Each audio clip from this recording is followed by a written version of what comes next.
80 लोगों की लाशें छितरी पड़ी है, जबकि कुछ ही घंटे पहले तक वहां ध्यान, प्रवचन और पूजा चल रही थी। ये कोई आतंकवादी हमला नहीं था, सिर्फ भगदड़ मचती है और बेकाबू हुई भीड़ में सैकड़ों से ज्यादा लोग कुचल दिए जाते हैं। मरने वालों का आखिरी आंकड़ा 123 बताया गया है।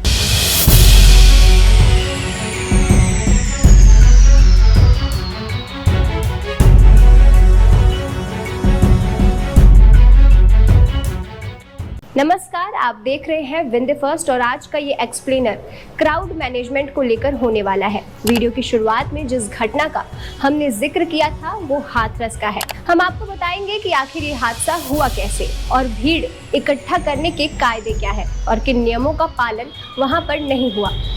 इस एक्सप्लेनर में हम हाथरस कांड के बारे में डिटेल में जानेंगे, साथ ही ये भी जानेंगे कि देश में अब तक कितनी ऐसी आपदाएं हो चुकी हैं और सरकार इन आपदाओं को कैसे मैनेज करती है। 2 जुलाई को उत्तर प्रदेश के हाथरस से सिकंदराराव के फुलरेई गांव में भोले बाबा के सत्संग का आयोजन किया जाता है। दोपहर 12 बजे भोले बाबा अपनी पत्नी के साथ सत्संग में शामिल होने के लिए आते हैं। ये सत्संग 1 घंटे बाद समाप्त हो जाता है और लगभग 1:30 बजे बाबा का काफिला मैनपुरी के लिए रवाना हो जाता है, जिसके बाद लोगों की भीड़ उनकी एक झलक पाने के लिए दौड़ पड़ती है। ये भीड़ इतनी ज्यादा बढ़ जाती है कि भगदड़ का रूप ले लेती है और इस भगदड़ में कई लोगों की मौत हो जाती है। अब सवाल ये उठता है कि इस भगदड़ के पीछे आखिर किसकी गलती है?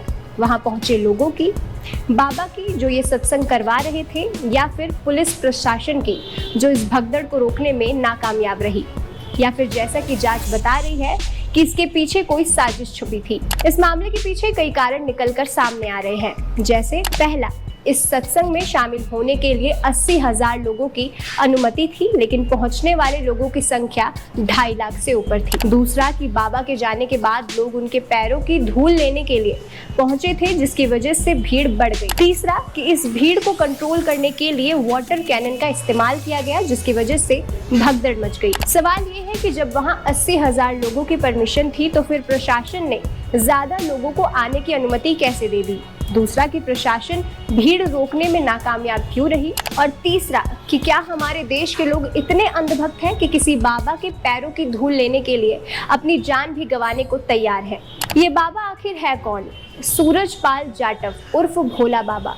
ये आज से लगभग 28 साल पहले यूपी पुलिस में कांस्टेबल थे। सूरजपाल जाटव को छेड़खानी के आरोप में नौकरी से बर्खास्त कर दिया जाता है। फिर वह बाबा बन जाता है और लाखों लोग उसे भगवान समझकर उसके पीछे लग जाते हैं। वे जगह जगह जाकर सत्संग करता है। भक्तों में स्थानीय नेता भी शामिल है। ये सोचने वाली बात है कि जहां देश टेक्नोलॉजी में इतना ज्यादा आगे बढ़ गया है, वहां ऐसे बाबाओं पर विश्वास करना और अंधभक्त हो जाना, क्या ये सही है? देश में आए दिन इन ढोंगी बाबाओं के खुलासे होते रहते हैं। देश में ऐसे कई नामी बाबा हैं जिनकी काली करतूतों की पोल खुल चुकी है, जैसे आसाराम बापू, राधे माँ, राम रहीम, ओम बाबा और निर्मल बाबा। बावजूद इसके लोगों का इन पर विश्वास कम नहीं होता।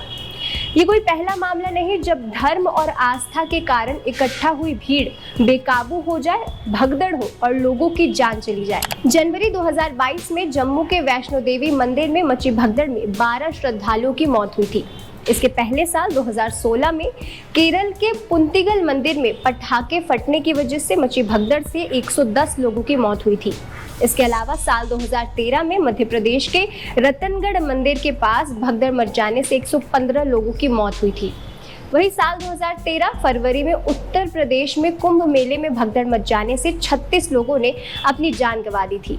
इसी क्रम में साल 2011 में 104, 2010 में 63 और 2005 में 265 लोगों ने ऐसे ही भगदड़ में अपनी जानें गंवाई हैं। नेशनल क्राइम रिकॉर्ड्स ब्यूरो यानी कि NCRB के अनुसार भारत में होने वाली ऐसी सभी भगदड़ों में से 79% भगदड़ धार्मिक स्थलों पर होती है। सवाल ये है कि इस तरह के डिजास्टर से आप अपना बचाव कैसे करें? जहां आपको लगे कि भीड़ बढ़ सकती है, ऐसी जगहों से पहले ही दूरी बना ले। किसी भी तरह की अफवाहों से बचे, क्योंकि ज्यादातर भगदड़ में मेन कॉज गलत अफवाह होती है। इम्पोर्टेंट अनाउंसमेंट्स को ध्यान से सुने, अपने साथ साथ दूसरों की भी मदद करें। इसके अलावा पुलिस प्रशासन को भी इसके लिए स्ट्रिक्ट होना जरूरी है। भीड़ को कंट्रोल करने के लिए सही मैनेजमेंट करना काफी जरूरी है। धार्मिक स्थलों पर लाउड स्पीकर का यूज करना चाहिए ताकि लोगों को हर चीज की अपडेट मिलती रही। और सबसे इम्पोर्टेंट, जितने लोगों की परमिशन है सिर्फ उतने ही लोगों को आने देना चाहिए ताकि भीड़ से निपटा जा सके। NDMA यानी कि नेशनल डिजास्टर मैनेजमेंट अथॉरिटी ने भीड़ को रोकने और इससे बचाव के लिए कुछ गाइडलाइंस जारी किए हैं।